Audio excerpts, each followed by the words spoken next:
I saved my pocket money for months to buy her favorite perfume. But when I gave it with excitement, she said another boy had already gifted her something better. I saved my pocket money for months to buy her favorite perfume. But when I gave it with excitement, she said another boy had already gifted her something better. That was 3 years ago. I was 23, she was 21. Sarah, God, even typing her name makes my chest tight. I remember standing there in our tiny apartment, holding that bottle of Channel No. 5 like it was going to save our relationship. 3 months of eating ramen, skipping coffee dates with friends, walking to work instead of taking the bus. Also, I could surprise her with something special. Oh, she said, barely looking from her phone. Jake got me the new limited edition one yesterday. It's upstairs. Jake. Her coworker.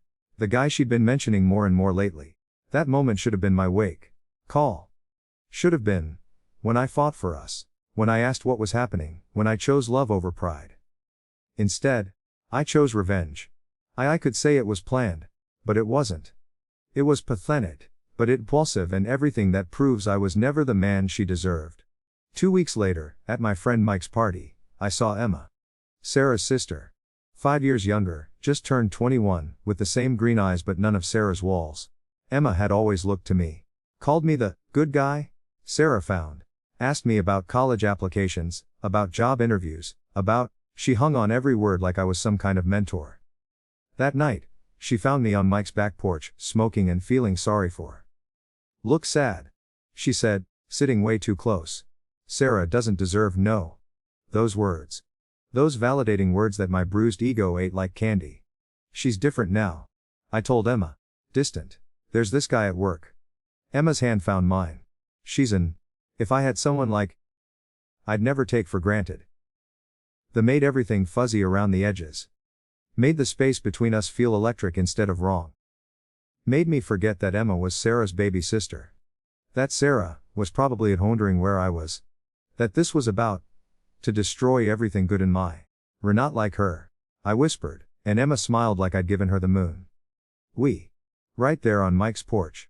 With Sarah's perfume still in my car, and her sister's lips tasting like the worst decision I'd ever made. It lasted maybe 10 seconds. But 10 seconds was enough to detonate my entire world. Emma pulled back first, eyes wide with what we'd done. Oh God. Oh God. What did we just do? Reality hit like ice water. Sarah's face flashed in my mind. The way she laughed at my jokes. How she'd curl against me during movies. The ring I'd been secretly saving for, hidden in my sock drawer. We can't tell her, Emma whispered. Please. This was a mistake. She'd never forgive me. I nodded, hating more with each passing second. Nobody can know. But secrets have weight. They sit in chest like stones, getting heavier every day. Every time Sarah smiled at me, every time she said, I love. Every time she mentioned Emma in passing, I felt like I was choking. Like I was choking.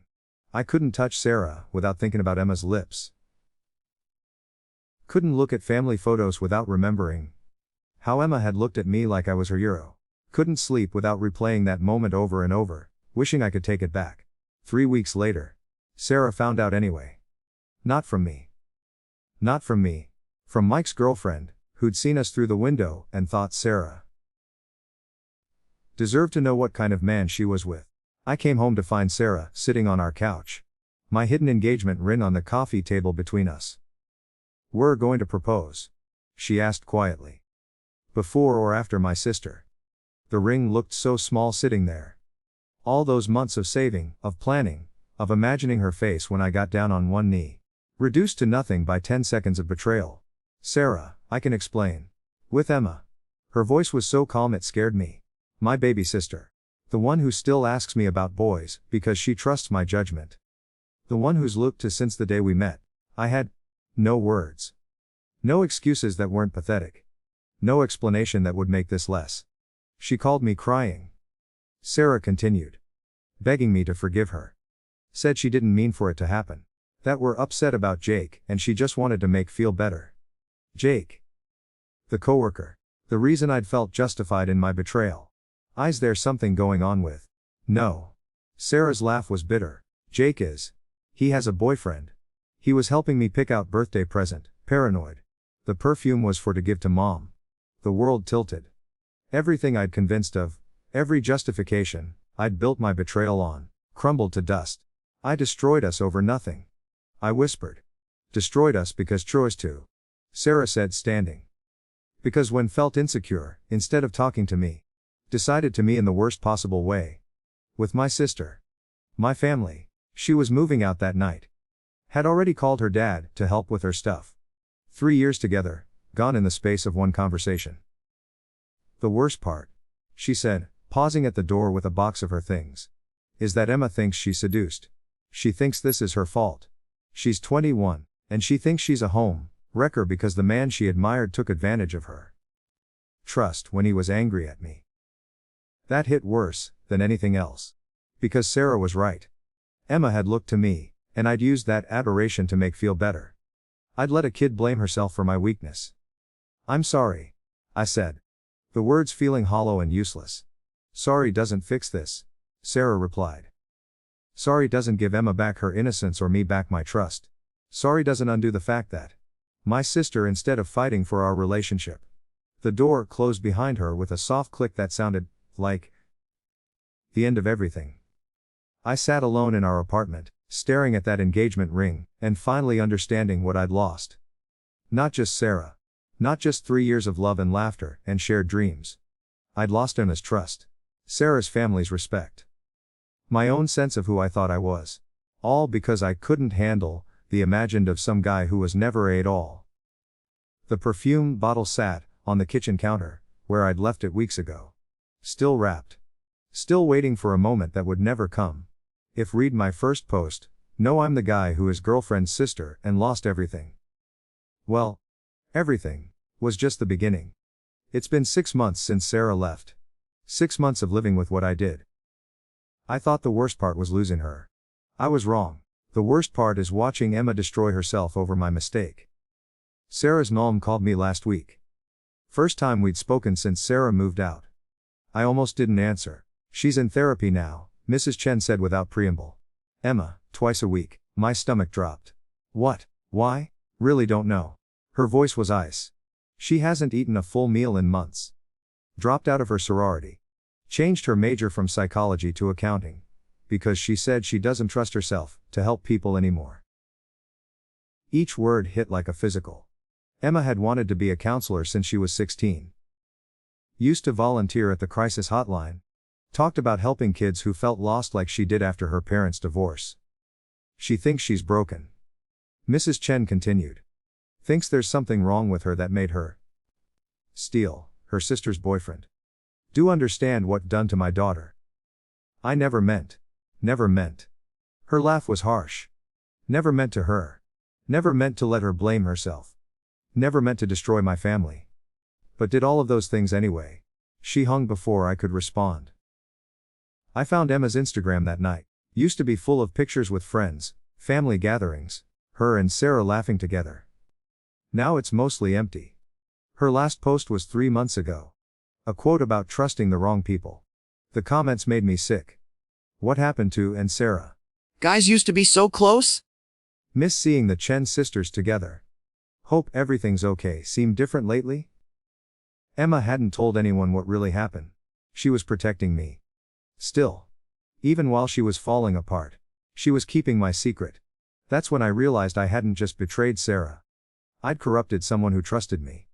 Turned Emma's admiration into shame. Made her question everything good about herself, because I was too weak to handle my own insecurity. Work became too. Sarah and I had the same friend group, went to the same bars, knew the same people. Word spreads fast in a small town. At first, people just knew we'd broken. Sorry to hear about and Sarah, man. She seemed really great. Then the details started leaking. Mike's girlfriend couldn't keep her mouth shut. Soon everyone knew I'd cheated, but not with whom. That made it worse somehow. People filled in the blanks with their own assumptions.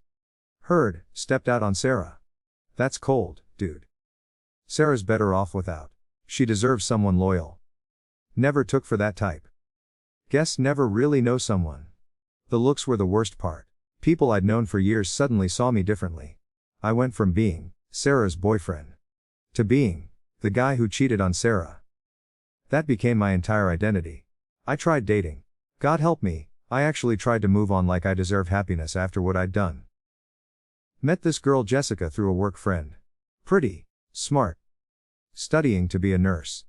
We went on 3 dates before she found my social media, and put the pieces together. The one who broke Sarah Chen's heart. She said over coffee on what would be our last date. My roommate knows her from yoga class. Said Sarah hasn't been the same since her boyfriend cheated. The judgment in her eyes was brutal. I can't date someone who would do that, to someone they claim to love. She left me sitting alone at Starbucks with 2 untouched lats and the crushing realization that this was my now. This was how people would see me. Forever. My reputation followed me everywhere. The gym where Sarah and I used to work out together. The coffee shop where we had our first date. The grocery store, where we'd argue over what pasta sauce to buy. Isn't that Sarah's ex?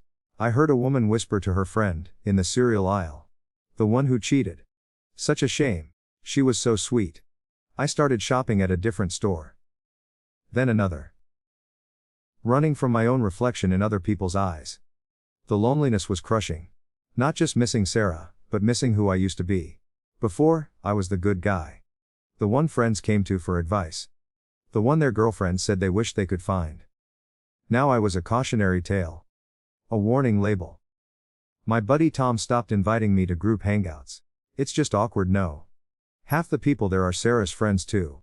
Maybe in a few months, when things cool down. Months passed. The invitations never came back. I into work, thinking maybe professional success could fill the void. Got promoted to senior analyst. Bought a nicer car. Moved to a better apartment across town, where fewer people knew my story. None of it mattered. Every achievement felt hollow because I had no one to share it with. Every milestone was just another reminder of what I'd thrown away. The worst moment came 4 months ago. I ran into Sarah at the farmer's market downtown. She was with someone new. Tall guy, kind eyes, holding her hand like she was precious. She looked happy. Actually happy, not just pretending. Laughing at something he'd said. Relaxed in a way she hadn't been with me those last months, before everything fell apart. We made eye contact across the crowd. For a second, I thought about walking over. Apologizing again. Trying to explain how sorry I was, how much I'd learned, how different I was now. But then I saw it. The way she instinctively stepped closer to her new boyfriend. When she spotted me. The way her smile faded just a little. The way her body language screamed that she didn't feel safe around me. I was a to her piece. A reminder of betrayal. A shadow she was still trying to escape. I turned around and left without buying anything. Sat in my car for 20 minutes, crying like the pathetic excuse for a man I'd become. That night, I called Emma. First time since everything happened. I had to try 3 times before she answered. What do you want? Her voice was so small, so tired. I wanted to apologize. Really apologize. Not to make feel better, but because deserved to hear it. Silence. Emma, what happened was my fault. All of it. We're 21 and hurting and I took advantage of that. Didn't anything. I did.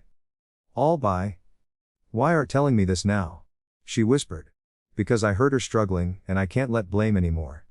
We're a kid who looked to someone she trusted, and I betrayed that trust. Or not broken. Or not bad. We're the victim here. More silence. Then, I can't talk to anymore. I'm sorry, I just can't. The line went dead. I tried calling back once. It went straight to voicemail. I realized she'd blocked my number. That was 3 months ago. I haven't heard anything about Emma since. But I lie awake at night wondering if my words helped at all, or if I just made things worse by reminding her I exist. The isolation is complete now. Family barbecues where Sarah's cousins used to invite me. Friend groups that closed ranks. Professional networking events, where people remember my name for all the wrong reasons. I'm 26 years old, and I feel ancient. Worn down by the weight of what I've done and who I've become. Every morning I wake to my expensive apartment, alone, and remember that this is the I chose when I chose 10 seconds of betrayal over 3 years of love. Some nights I dream about that moment on Mike's porch. In the dreams, I make different choices. I tell Emma I'm flattered, but I love her sister.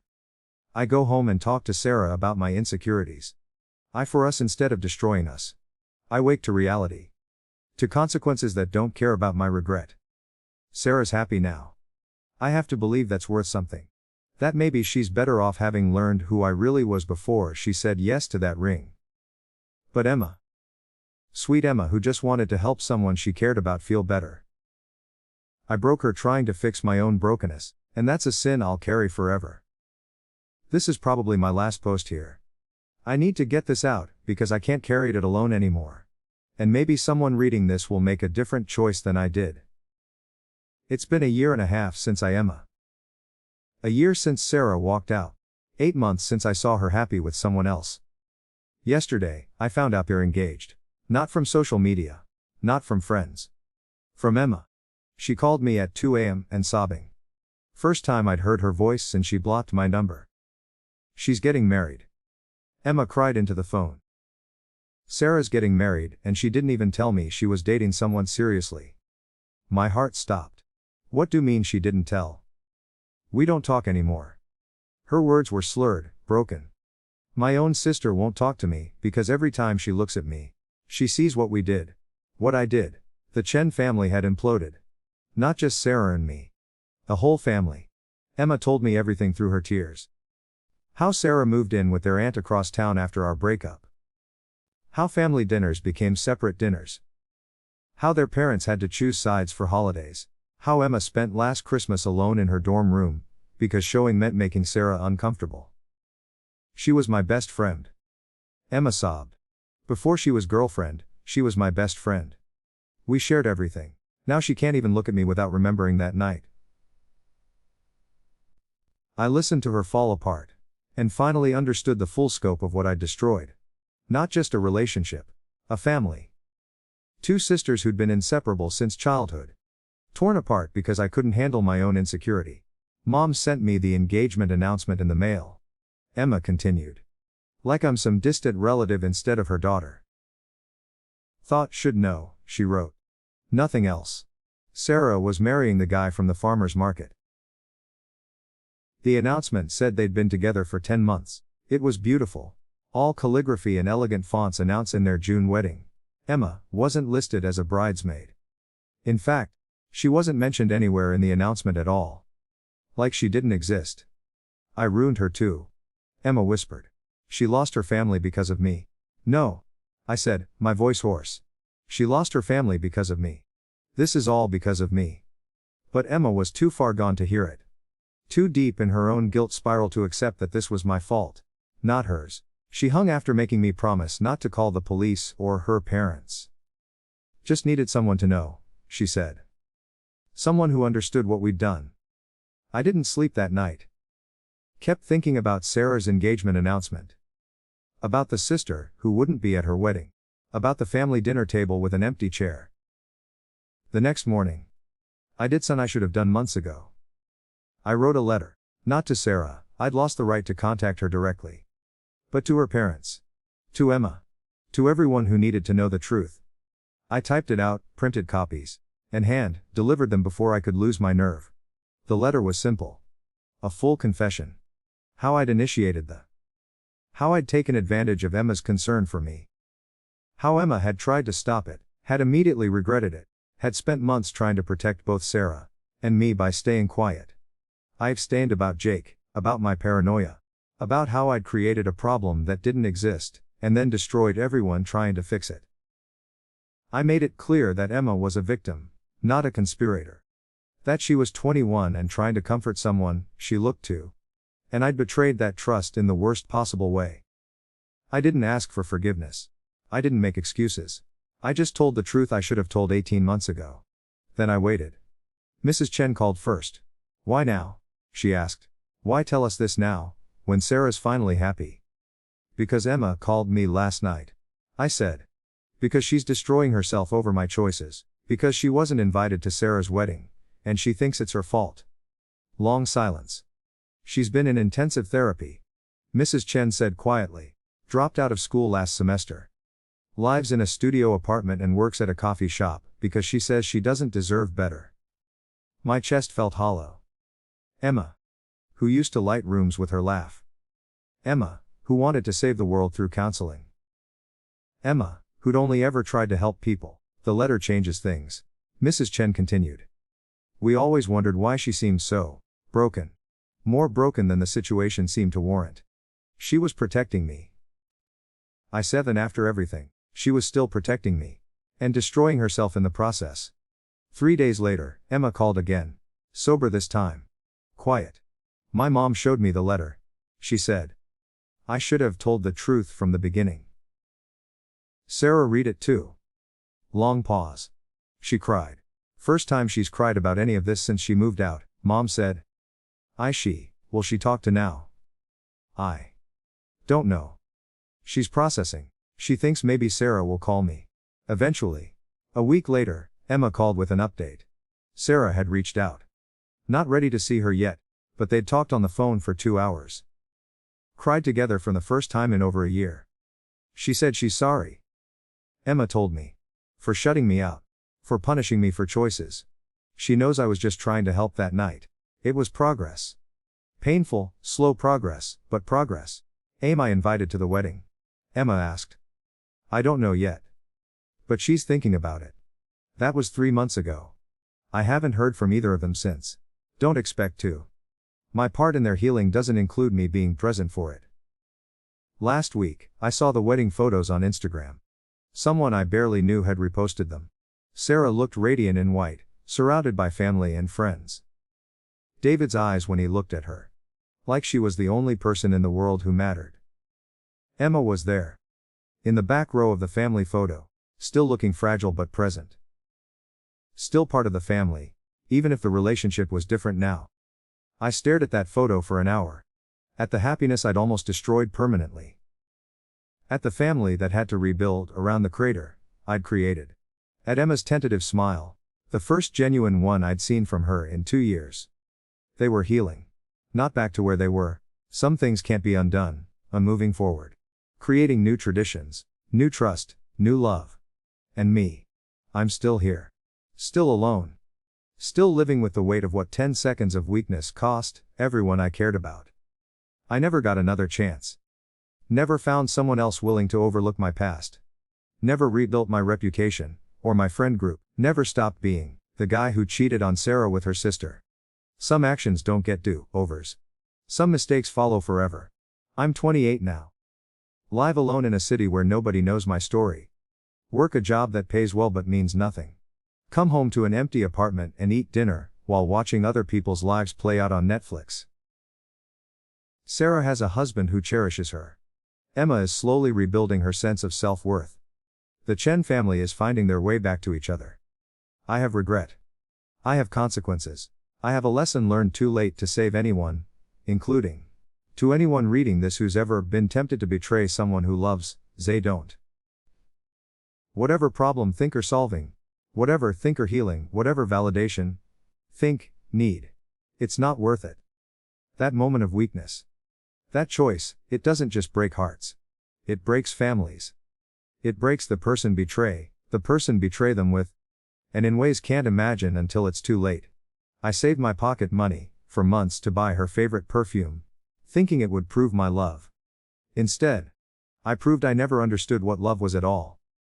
Sarah deserved better. Emma deserved better. I deserved better than what I became. But we don't always get what we deserve. Sometimes we get what we choose.